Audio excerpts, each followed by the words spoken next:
Gracias por sintonizar nuestro programa Hablemos, un espacio en el que analizamos temas del acontecer político, económico y cultural de nuestra región. Bien, iniciamos una edición más de su programa Hablemos, que se transmite todos los viernes a partir de las 6 de la tarde por Radio Cultural Los Santos y por Canal 12 Alta Visión, un canal de Copesantos RL, y a partir de este momento también por Facebook.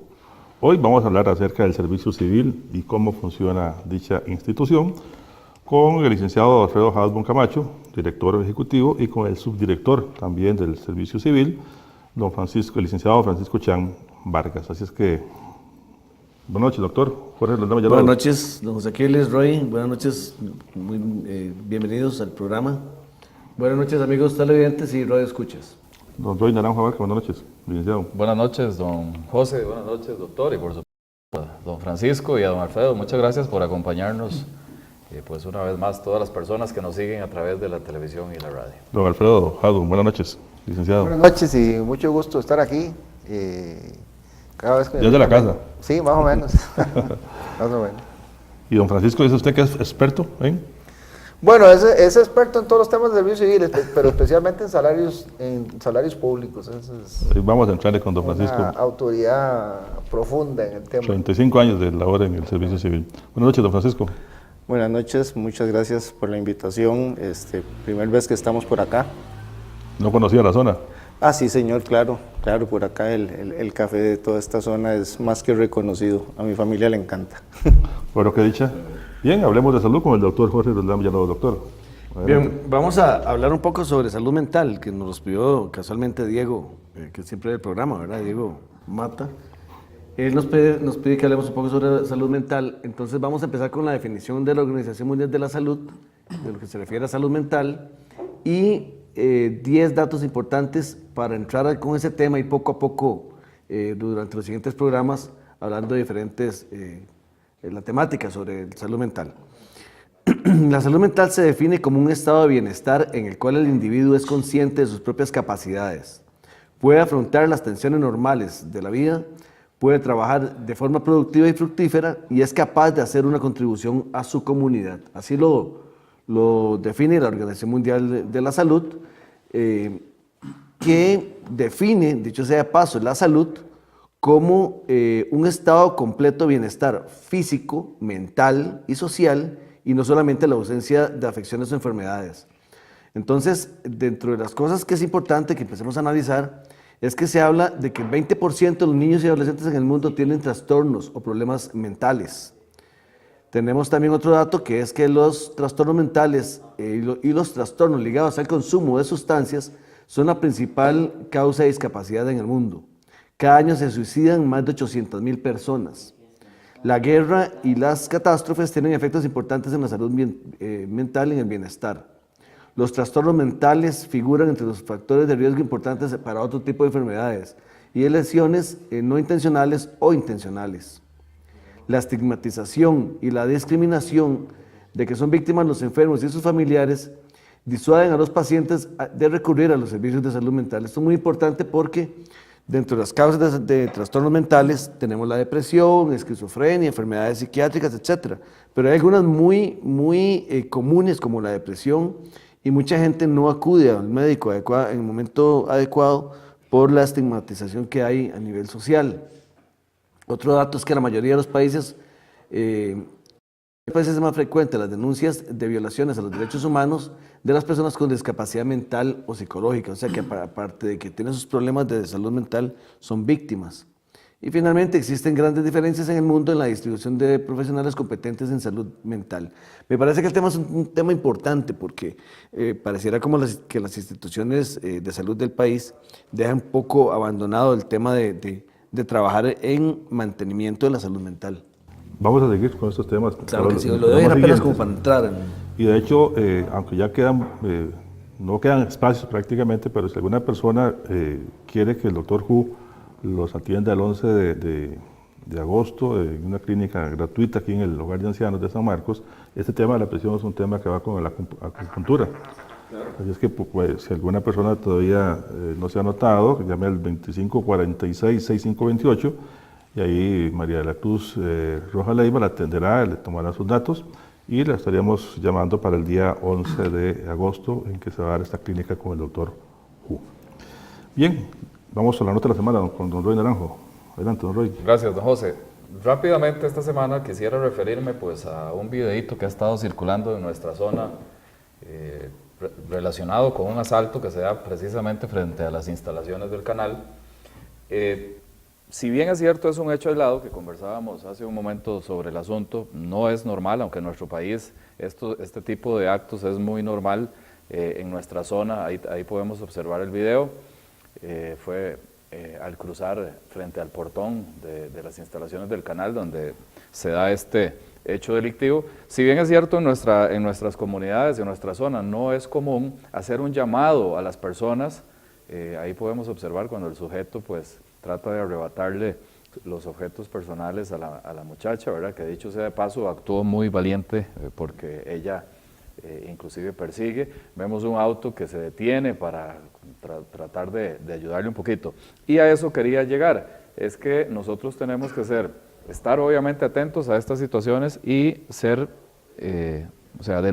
denunciar cualquier hecho de este tipo para que no nos veamos pues en nuestras comunidades afectados por este tipo de incidentes. Ahora, Roy, sí, hay que aclarar algo. La actitud de la muchacha, sí, es una actitud valiente, sí, pero una actitud sumamente imprudente. Así es.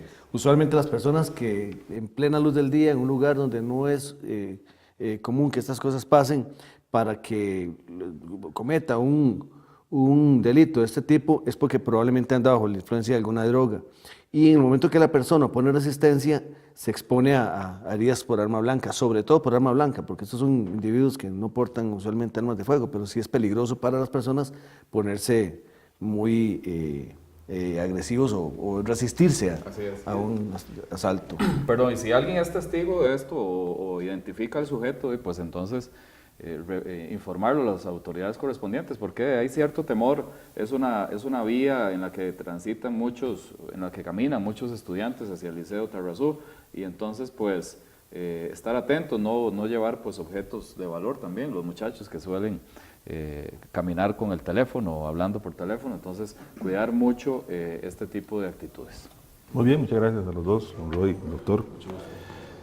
El Servicio Civil de Costa Rica nace en el año 1953, tiene rango constitucional y el artículo 91 y 92 de la Constitución regulan dicho instituto. El artículo 91 de la Constitución Política, que el Estatuto de Servicio Civil regulará las relaciones entre Estado y los servidores públicos con el propósito de garantizar la eficiencia de la administración. No lo dice aquí, pero es la administración pública.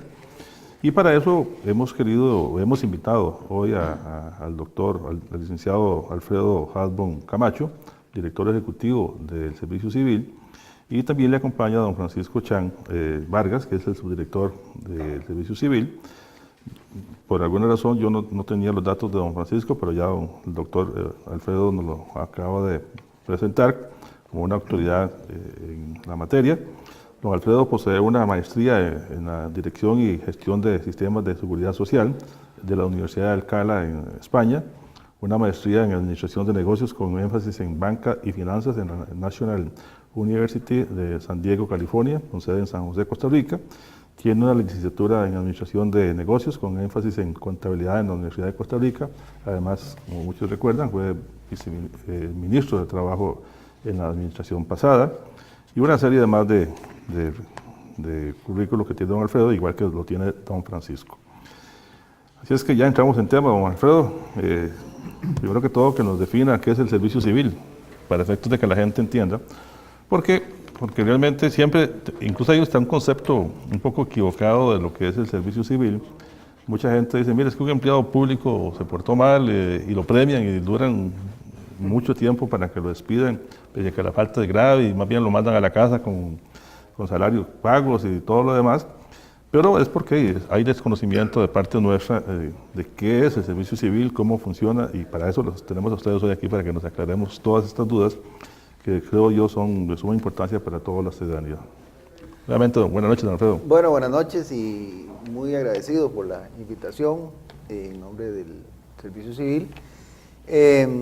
Bueno, quisiera empezar diciendo pues que, como usted bien indica, el Servicio Civil es una de las pocas instituciones o entidades que tienen asidero constitucional, ¿verdad? Y evidentemente pues esto obedece al interés que tuvieron los constituyentes de comenzar a resolver un problema que era pues muy típico en los años 40, 50 y creo que todavía no hace mucho, todavía era que se daba bastante aquello de que un cambio de administración implicaba que un montón de gente saliera y que se trajera gente que no necesariamente estaba capacitada para los distintos cargos, sino que fundamentalmente... Sí, dependíamos del vaivén político, o sea, depende del partido político al que usted perteneciera, se premiaba, estaba en la función pública o no. Se premiaba, sí, exactamente, el que la gente hubiera estado cerca del partido ganador de las elecciones. Entonces, bueno, me parece que muy sabiamente los constituyentes de 1949 perciben la necesidad de empezar a dar un cambio en ese sentido, y entonces en los artículos 191 y 192 establecen que un estatuto de servicio civil regularía las relaciones de trabajo de todos los funcionarios públicos, y enfatizo todos porque es una de las cosas a las que ahora me voy a referir con algún detalle. Bueno, y entonces de ahí nace, y esto ya se concreta en 1953, 4 años después de la Constitución, con la emisión del Estatuto de Servicio Civil, que es, digamos, la ley general que regula pues todos los procesos mediante los cuales los funcionarios y funcionarias pues llegan a tener esa condición, fundamentalmente en el gobierno central, que es... bueno, digamos, podríamos decir que es una omisión que se produce en la ley, ¿verdad? Puesto que la Constitución habla de todos y todos los funcionarios públicos. O sea, los constituyentes concibieron un solo régimen de empleo público en el país, y desde 1953 pues esto no se cumple y ha dado lugar pues a esa multiplicidad de regímenes y de situaciones que en algunos casos pues todos criticamos, ¿verdad? Y sobre todo pues también da lugar a tremendas injusticias, ¿verdad? De tener servidores en el gobierno central, algunos bastante mal pagados, inclusive por debajo del salario de sus correspondientes en el sector privado, mientras que en otras instituciones, sobre todo las que tienen recursos, realmente pues en algunos casos pues se excede lo razonable. Es importante también leer lo que dice el artículo 192 de la Constitución Política para que tengamos un panorama claro al respecto. Dice que con las excepciones que esta Constitución y el Estatuto de Servicio Civil determine, los servidores públicos serán nombrados a base de idoneidad comprobada y solo podrán ser removidos por las causales de despido justificado que exprese la legislación de trabajo, o en el caso de reducción forzosa de servicios, ya sea por falta de fondos o para conseguir una mejor organización de los mismos. Estos dos artículos constitucionales nos vienen a dar el marco jurídico de que es realmente la función del servicio civil, y para eso tiene el Estatuto del Servicio Civil. Y usted, don Francisco, en estos 35 años, supongo yo que ha estado involucrado en una serie de importantes decisiones en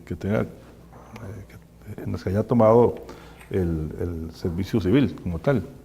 Pues sí, don Aquiles, tal vez importante retomar lo que usted acaba de citar y lo que dice don Alfredo. Lastimosamente, el régimen de servicio civil no abarca en estos momentos a la totalidad de funcionarios públicos. El constituyente fue claro, un estatuto de servicio civil, un servicio civil que regula las relaciones entre el Estado y sus funcionarios. De momento, sí, no hace excepciones realmente. No hace excepciones. A la hora a la que se emite el Estatuto de Servicio Civil, pues el artículo primero lo limita al Poder Ejecutivo y sus servidores. un corte bastante importante y eso también es importante señalarlo precisamente por lo que señala don Alfredo, esa inexistencia de una línea general para todo el funcionario estatal en materia de gestión de recursos humanos, que es lo que es propio al servicio civil, lo que en otros países se denomina la función pública. Dice que tenemos que ir a la primera pausa porque aquí rapidísimo, el tiempo se va rápido, una hora se nos hace volando, vamos a ir a la primera pausa con... Perdón, don José, antes sería muy importante, aprovechando obviamente a don Alfredo y a don Francisco, que es especialista en el tema salarial, si hay personas que tienen alguna inquietud, empleados o funcionarios públicos que se pueden comunicarse con nosotros, pues obviamente en el Facebook o enviarnos un mensaje para hacer las consultas, ¿verdad? Démoslo, ¿a dónde podemos? El número de aquí el canal es 8403, ¿cuál es? 8304-9393. Ok, y al Facebook también puede mandarle Y al Facebook de Canal Altavisión, claro que sí, ya estamos transmitiendo en vivo en Facebook. Bien, vamos a la primera pausa con nuestros colaboradores y ya regresamos para continuar hablando hoy acerca del servicio civil y cómo funciona esta entidad, en donde vamos a ir analizando poco a poco la labor de esta institución, que es un empleado público, cómo opera esta relación con el Estado y por qué realmente hay una, digamos, discriminación con algún sector de los empleados públicos que no los cobija este estatuto. Vamos a la pausa y ya regresamos.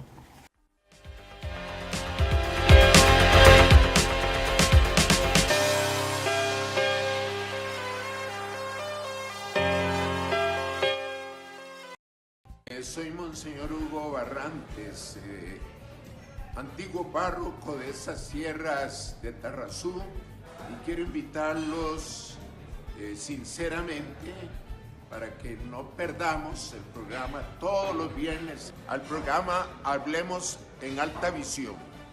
Creo que vamos a disfrutar y aprender mucho.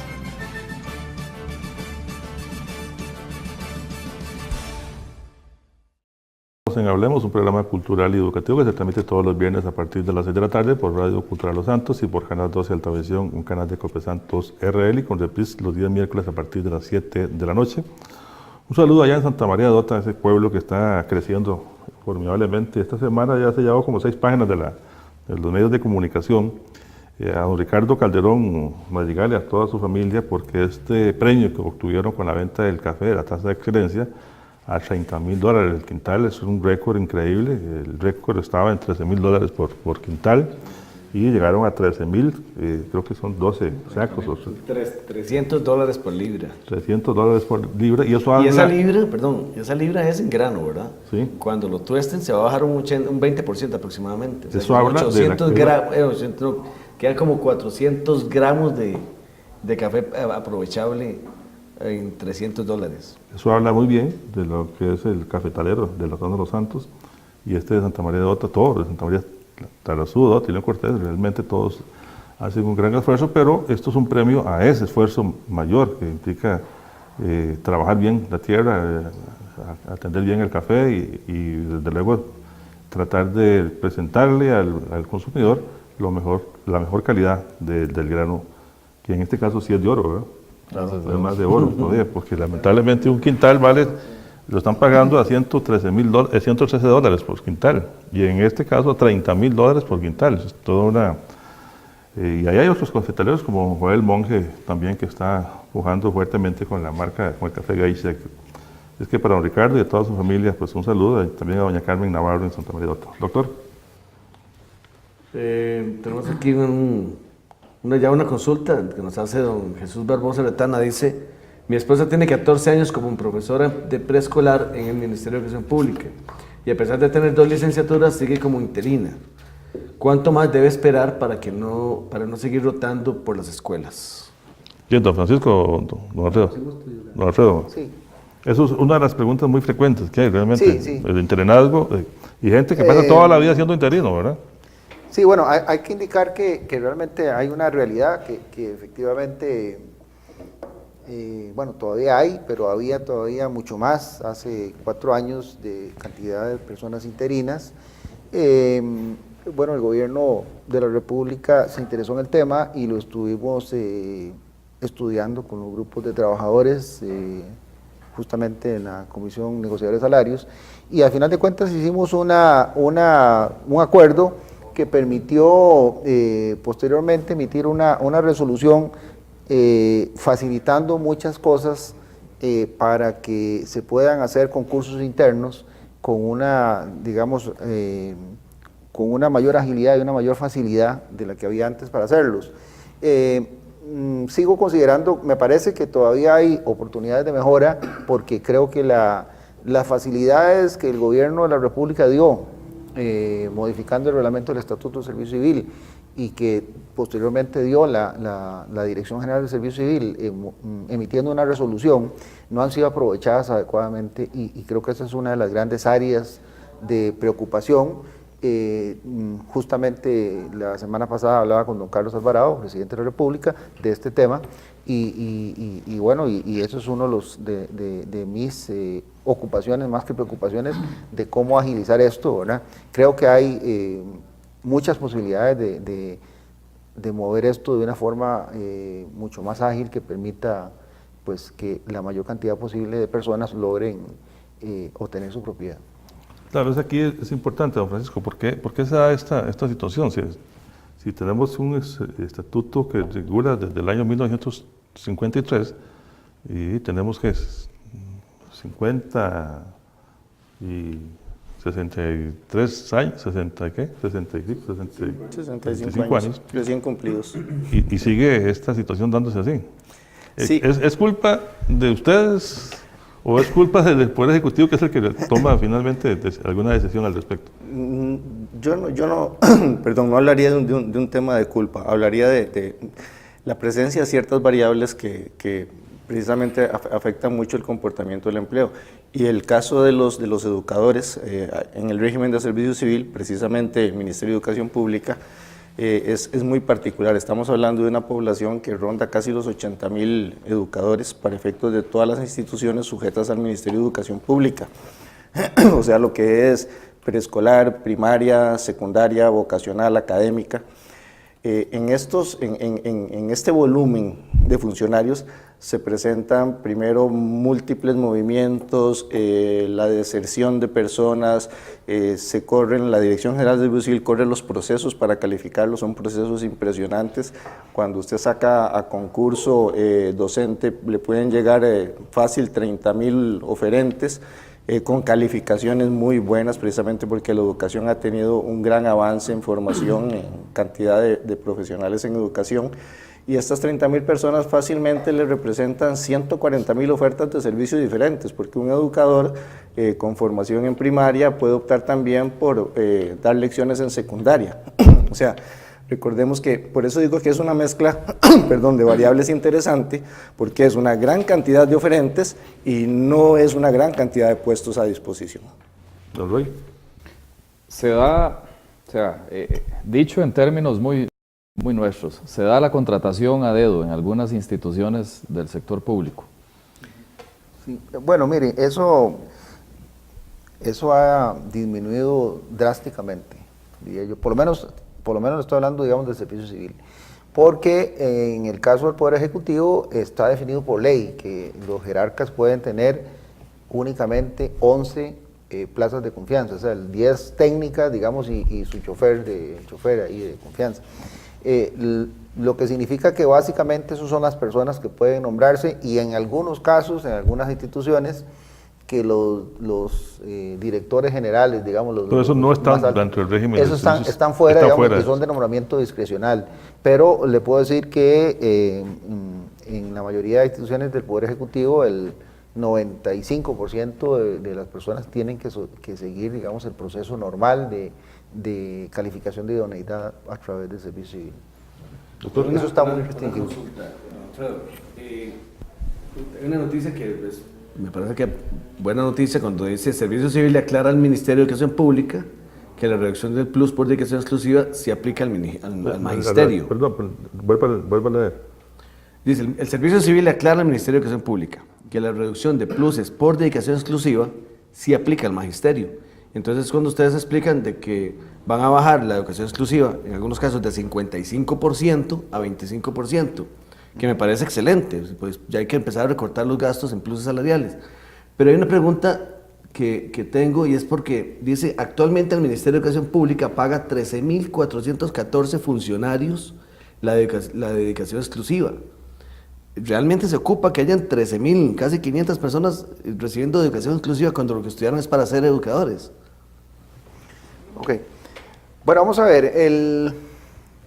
La dedicación exclusiva se crea a diferencia de la prohibición, ¿verdad? Digamos, la prohibición es un tema que está definido por ley y no hay quite. Ejemplo, digamos, el personal clínicas de la Contraloría General de la República, el personal del Poder Judicial, de la Procuraduría, o sea, en esos casos es el legislador el que dice, este personal tiene que estar totalmente dedicado solo a eso y por lo tanto es obligatoria, ¿verdad? En el caso de la dedicación exclusiva, es una decisión mutua, o sea, el jerarca considera que X puesto o X grupo de puestos deben estar sujetos a la dedicación exclusiva y además la persona está interesada en acogerse al régimen de dedicación exclusiva. Entonces, si alguna de las dos partes no lo desea, no hay pago de dedicación exclusiva.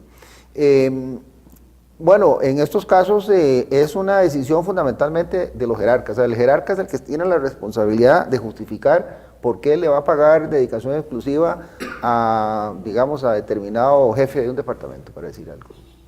No hay nada que lo haga obligatorio. Y la verdad, creo que en general, en algunos casos que uno ha visto a través de tantos años, me parece que se volvió como una costumbre el darle a los funcionarios la dedicación exclusiva sin hacer un análisis concienzudo de si se requería o no se requería que esa persona estuviera con dedicación exclusiva. Fundamentalmente, pues la dedicación lo que busca es evitar conflictos de intereses, ¿verdad? Que pueden darse, digamos, si una persona, vamos a ver, poner un ejemplo, un ingeniero municipal que no tenga dedicación exclusiva puede ser a su vez asesor de las empresas que tienen que hacer gestiones ahí. Entonces ahí eso se presta, digamos, a problemas, ¿verdad? O un abogado podría ser el caso, para hablar de aquí de la profesión de don Aquiles, ¿verdad? Entonces hay en muchos tipos de puestos, creo que la dedicación exclusiva es importante fundamentalmente para evitar estos conflictos de intereses que pueden darse cuando una persona está de juez y parte, ¿verdad? Cuando podría dar servicio al sector privado y a su vez le toca tomar decisiones como funcionario público. ¿Qué pasa si hacen un análisis? Tenemos que ir a una nueva pausa. Okay. Estamos rápido en tiempo. Estamos hoy conversando con el director ejecutivo del Servicio Civil, el licenciado Alfredo Halbon Camacho, y con el licenciado Francisco Chan Vargas, subdirector sí también del Servicio Civil, acerca de lo que es el Servicio Civil y cómo opera, cómo funciona. Vamos a una pausa rápidamente y regresamos con más de este tema. Bien, continuamos en Hablemos, un programa cultural y educativo que se transmite todos los viernes a partir de las 6 de la tarde por Radio Cultural Los Santos y por Canal 2 Altavisión, canal de Copesantos RL y también en vivo por Facebook. Hablando hoy con el licenciado Alfredo Halbon Camacho, director del Servicio Ejecutivo del Servicio Civil, y el licenciado Francisco Chan Vargas, subdirector también del Registro Civil. Así es que aprovechemos a estos dos expertos y funcionarios de alto nivel del Servicio Civil para aclarar cualquier duda que tengamos al respecto sobre el empleado público. Doctor. No, básicamente una pregunta muy corta, hablando sobre el mismo tema de la educación exclusiva. Si eso le significa al país 32.500 millones de colones al año, no existe la necesidad de poner en estudios si esos 13.400 realmente ocupan o si el país necesita pagarle a ellos la educación exclusiva.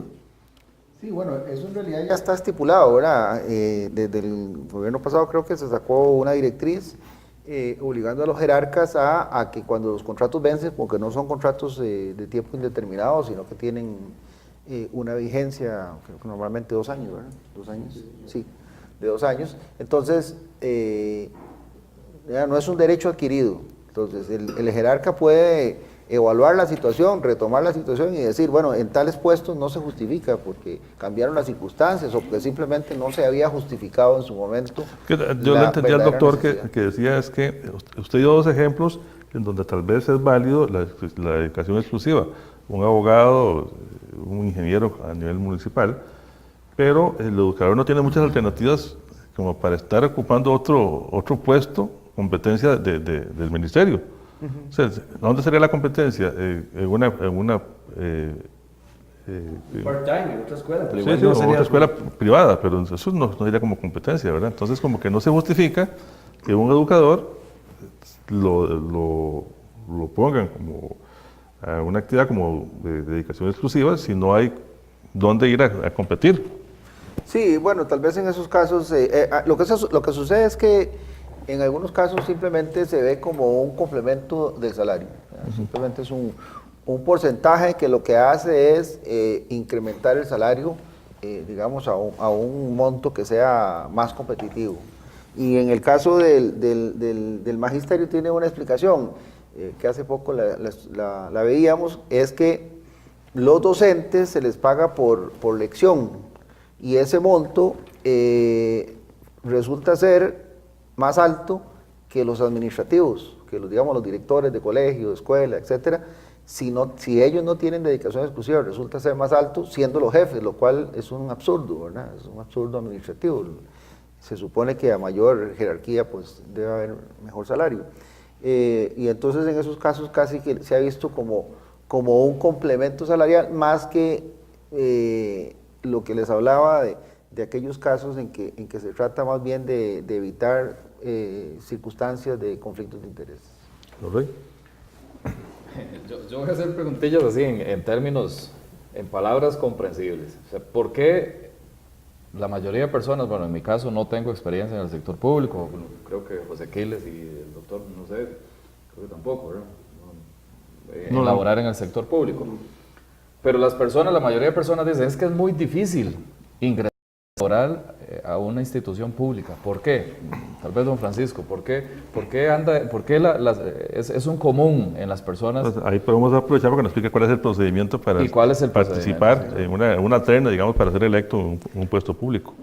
Precisamente el artículo 192 de la Constitución dice que el funcionario público debe ser nombrado a base de idoneidad. Precisamente, ¿cuál es el objetivo? Buscar la eficiencia de la administración pública a través de recurso humano capacitado, recurso humano identificado con la función pública. El proceso es simple realmente. De hecho, un régimen de servicio civil tiene su columna vertebral en el ingreso al régimen de servicio civil, o sea, en lo que es entrar a formar parte del cuerpo de servidores públicos. Para ello lo que se requiere es que usted oferte sus servicios. Ahora recordemos, el régimen de servicio civil no cubre a todo el Estado costarricense. Eso es importante también porque la gente dice, por ejemplo, es que puede ser muy difícil ingresar a la Caja Costarricense del Seguro Social, al ICE, al Poder Ejecutivo, al Poder Judicial, perdón. Estas son instituciones que no están sujetas al régimen de servicio civil. El régimen de servicio civil básicamente, como usted decía, don Roy, en palabras simples, es el Poder Ejecutivo, ministerios e instituciones adscritas. Entonces estamos hablando de aproximadamente 110.000 funcionarios sujetos al régimen versus unos 270.000 que están contabilizados dentro del empleo público. Somos minoría en ese sentido. De esos 110.000, la gran mayoría es el personal docente. Pues el procedimiento sigue siendo el mismo. De hecho, en estos momentos, desde finales del año pasado, la Dirección General de Servicio Civil implementó un sistema de reclutamiento novedoso, no se tenía hace ya varias décadas, que es que todo aquel ciudadano que desee buscar una opción de empleo al régimen de servicio civil, que es todos los ministerios, entra vía web a lo que denominamos el reclutamiento abierto y permanente, 24 horas del día, todos los días de la semana. Usted ingresa por la web y llena los formularios en los que se le dice cuáles son usted ingresa sus requisitos, que esto y que el otro, e incluso puede optar por los puestos que en razón de sus atestados se le van mostrando.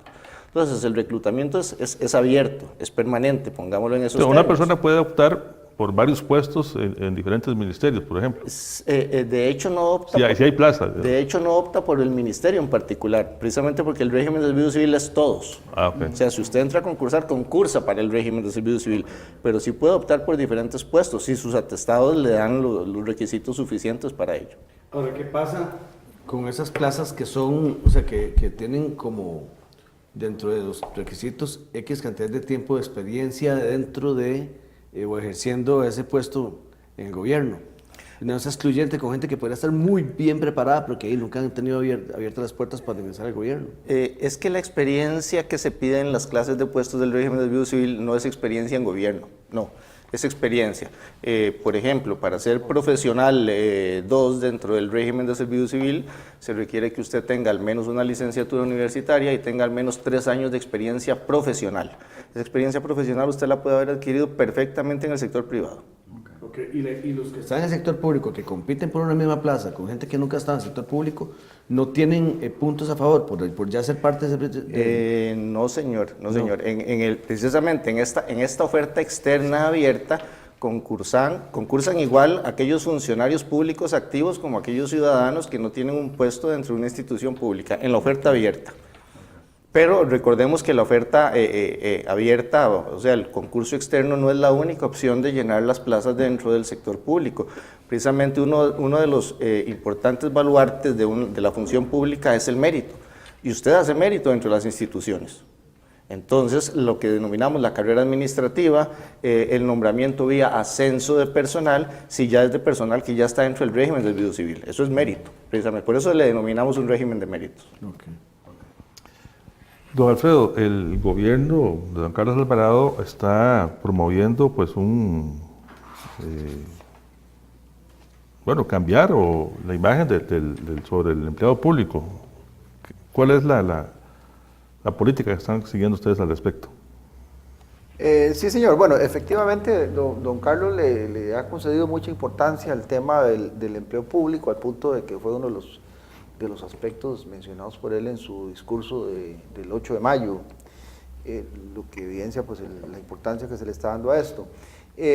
Bueno, él lo que quiere es impulsar el verdadero cumplimiento de los artículos 191 y 192 de la Constitución, y en eso es lo que estamos trabajando. O sea, es esencialmente un proyecto de ley que retorne a los orígenes de lo que dispone la Constitución política de un solo régimen de empleo público.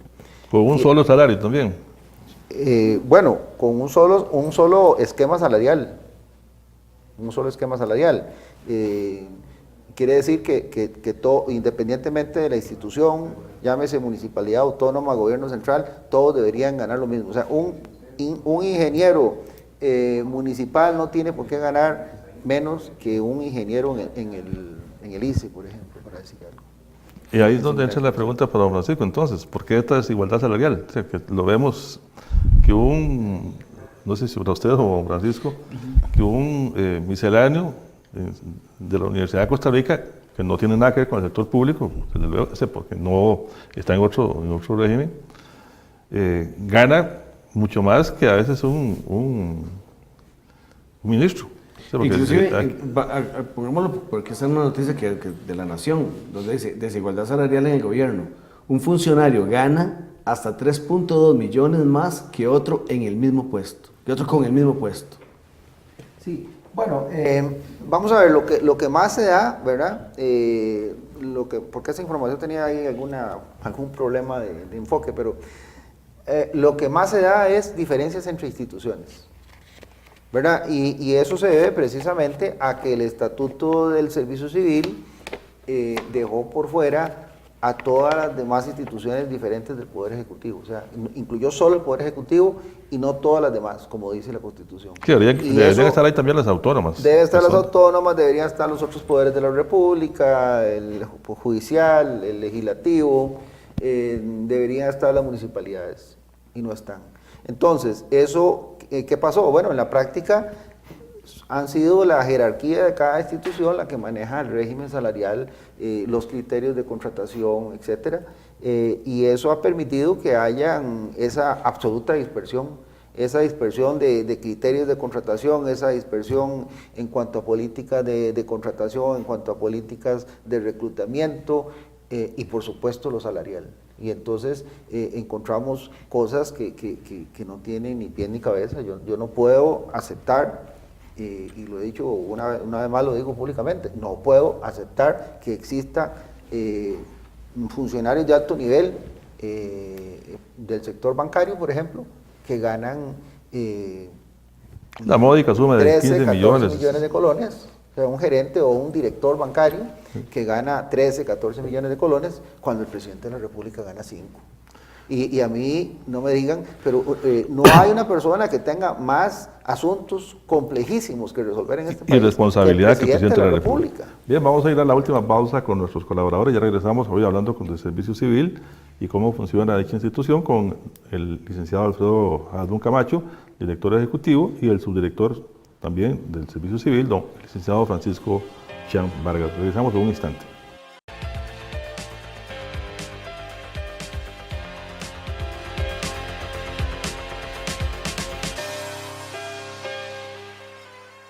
Soy Monseñor Hugo Barrantes, antiguo párroco de esas sierras de Tarrazú, y quiero invitarlos sinceramente para que no perdamos el programa todos los viernes, al programa Hablemos en Alta Visión.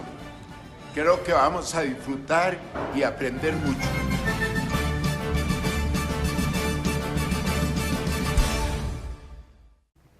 Bien, continuamos en Hablemos, un programa cultural y educativo que se transmite todos los viernes a partir de las 6 de la tarde por Radio Cultural Los Santos y por el Canal 12 Altavisión, un canal de Cope Santos RL, y también por Facebook a partir de las 6 de la tarde.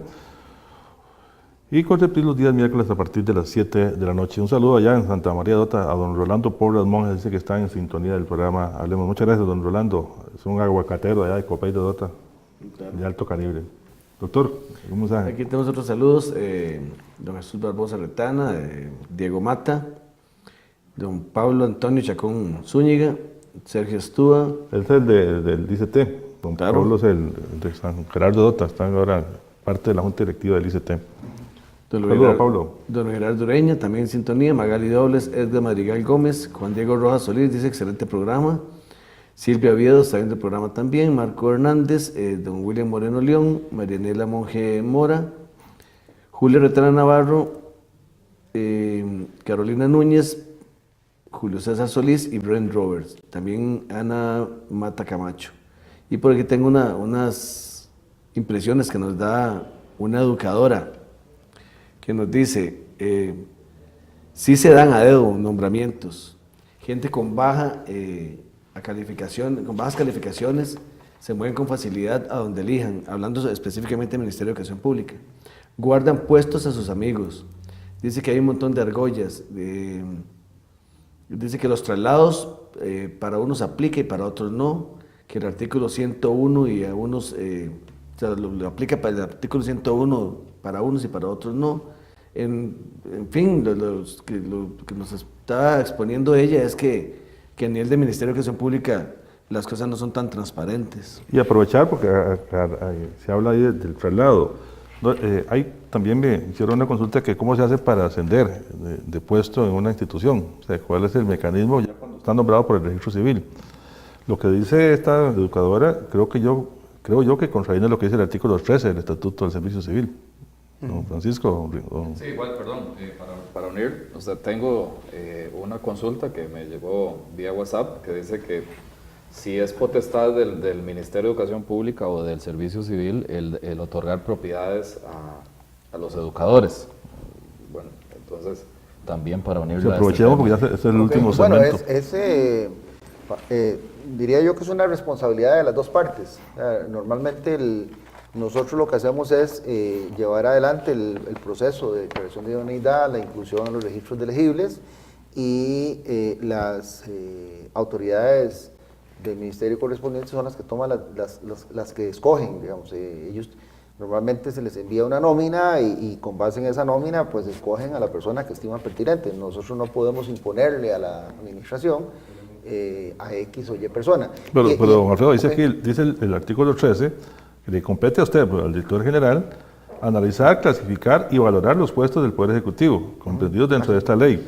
Seleccionar los candidatos elegibles para integrar el personal del Poder Ejecutivo. Sí, señor. Seleccionar los candidatos es integrar el registro de elegibles, justamente, que es lo que hacemos. Pero ya, digamos, de las personas que están en el registro de elegibles, es la administración la que en última instancia decide, digamos, si le llega una nómina, por ejemplo, de 5 personas, todas elegibles, pues lo usual sería que hagan una entrevista con cada una de ellas y seleccionen a quien estima pertinente.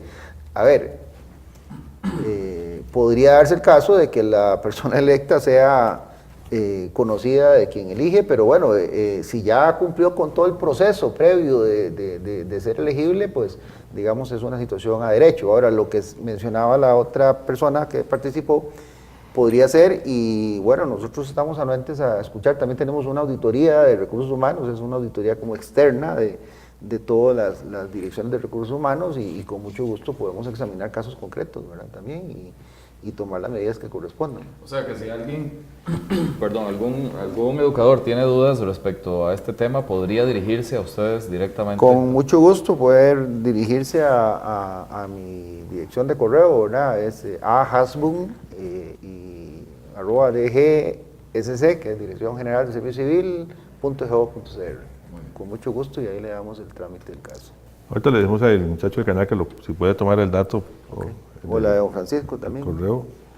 ¿El suyo cuál es, don Francisco? fchang, con G, @dgsc.go.cr. Ahí puede ir todos los reclamos. Sí, señor. El tema que hablaba al principio del empleado que se porta mal, o sea que solo tortas, que ustedes lo suspenden. Bueno, hay un tribunal, desde luego, que se encarga de esa función, no son ustedes. Pero ¿en qué va que dure tanto? Porque es un reclamo de mucha gente, o sea, que mandan a alguien para la casa con salarios pagos y dura 3 años, 1 año, 6 meses, y recibiendo el salario, al final tal vez lo vuelven a reinstalar, o al final le dicen ya no más, es funcionario público. ¿Por qué sucede esa tardanza? Yo entiendo que hay un tribunal y que ustedes también no son los responsables de eso. 2 tribunales. 2. Sí. Bueno. En realidad. Don Francisco. Bueno, primero, recordemos que en un Estado de Derecho se tienen que dar procedimientos, el respeto, el debido proceso. Como mencionaba don Alfredo hace un rato, la Dirección de Servicio Civil plantea el proceso de reclutamiento para que se escoja y se seleccione el personal idóneo.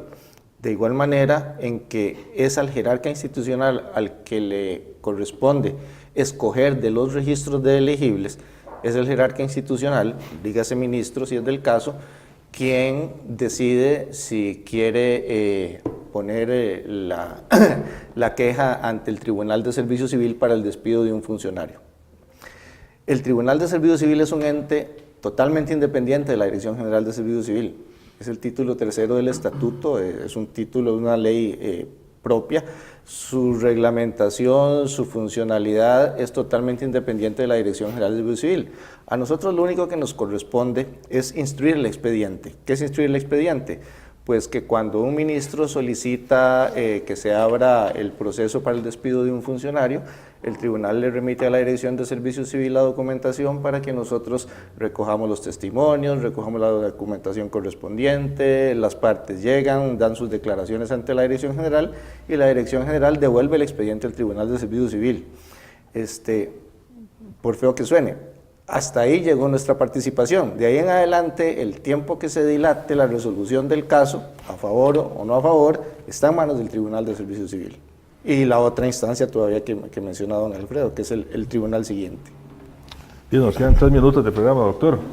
Una pregunta rápida, ahora que hablábamos de que el Servicio Civil fue creado más que todo para las plazas entonces del Ejecutivo.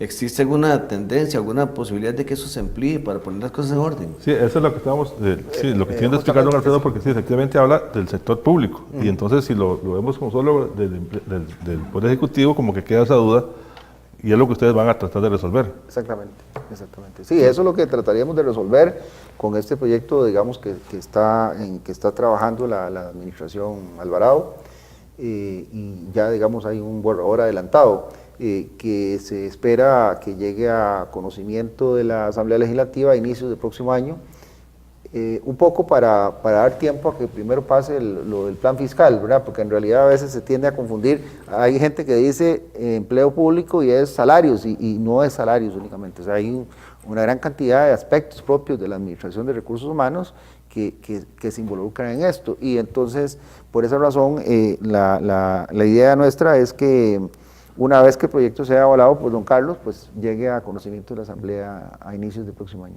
Le está metiendo mano dura eso, entonces. Sí, claro, por supuesto. ¿Qué son los traslados transversales, don Francisco? Traslados transversales, ese término es nuevo. No se me lo preguntaron. Sí, yo imagino que se refiere a traslados de interinstituciones. Básicamente, vamos a ver, las formas en las que las personas pueden moverse dentro del régimen de servicio civil, al menos, incluso entre instituciones públicas, se pueden dar por múltiples formas: ascensos, descensos, traslados, permutas, reubicaciones de personal. Todos esos son tipos de movimientos de personal. El traslado no es otra cosa que una persona es trasladada con todo y su puesto hacia otra institución, pero para esto debe mediar un acuerdo de partes, por así decirlo. De hecho, precisamente existe normativa que regula de la forma en la que un funcionario público con su puesto puede ser reubicado en otra institución del sector público, y tiene que mediar una resolución conjunta de los dos jerarcas institucionales y el servidor que se está viendo afectado, precisamente para cuidar los derechos de las personas. Doctor. Bueno, aquí tengo un par de comentarios de nuestros amigos televidentes. Nos dice Mauricio Campos, dice, en lo que respecta a la pregunta del señor Jesús Barbosa, que el señor Jesús Barbosa formuló, no hubo una respuesta concreta. ¿Seguirá entonces la esposa del señor Barbosa interina por siempre? De nada sirve tener sus licenciaturas y demás requisitos. Y otros nos dice exactamente, así como lo dijo Silvia Ortiz, que ya habló de que si hay nombramientos a dedo del Ministerio de Educación, es tan lamentable que muchos con notas altas estemos desempleados, y por el contrario, muchos con inferiores, hasta con propiedades o nombramientos durante todo un curso lectivo, en total descontento. Queda medio minuto, don Francisco. ¿Va a haber cambios en cuanto al tema de don Alfredo, de los interinos? Bueno, justamente el MEP, por tener más interinos, en este momento, pues el objeto de principal interés nuestro y del gobierno, de buscar mecanismos mucho más expeditos de los que han habido para disminuir la cantidad de interinos, ¿verdad? Eso es su reto. ¿Y su reto es? El primer reto es lo del proyecto de empleo público, y de los interinos es el segundo reto, digamos.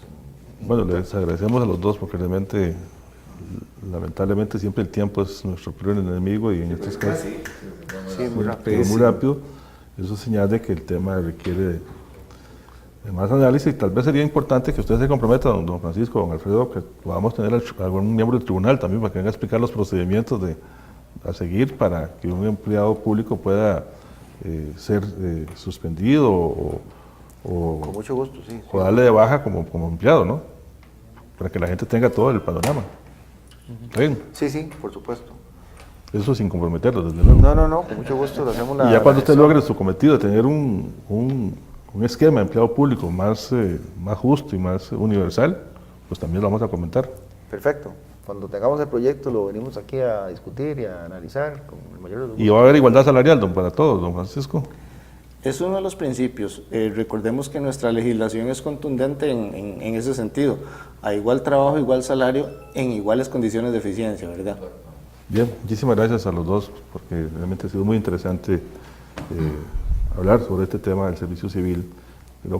Creo yo que en el programa nunca lo habíamos tocado. No, Primera vez que tenemos al director del servicio civil y al subdirector a la misma vez hablándonos sobre el servicio civil y cómo funciona, y con la gente con inquietud del tema de los interinos, que ojalá que se resuelva, porque sí, hay mucha queja también al respecto, ¿verdad? Sí. Bien, muchísimas gracias, buenas noches, don Alfredo. Bueno, Francisco. muy bien, muchas mucho gusto estar aquí. Doctor. Roy, bien, a los amigos oyentes y televidentes les indicamos que nos vemos de hoy en 8 en una edición más de su programa Hablemos, como es normal, con un tema siempre de importancia. Muchísimas gracias por la atención prestada y buenas noches. Buenas noches.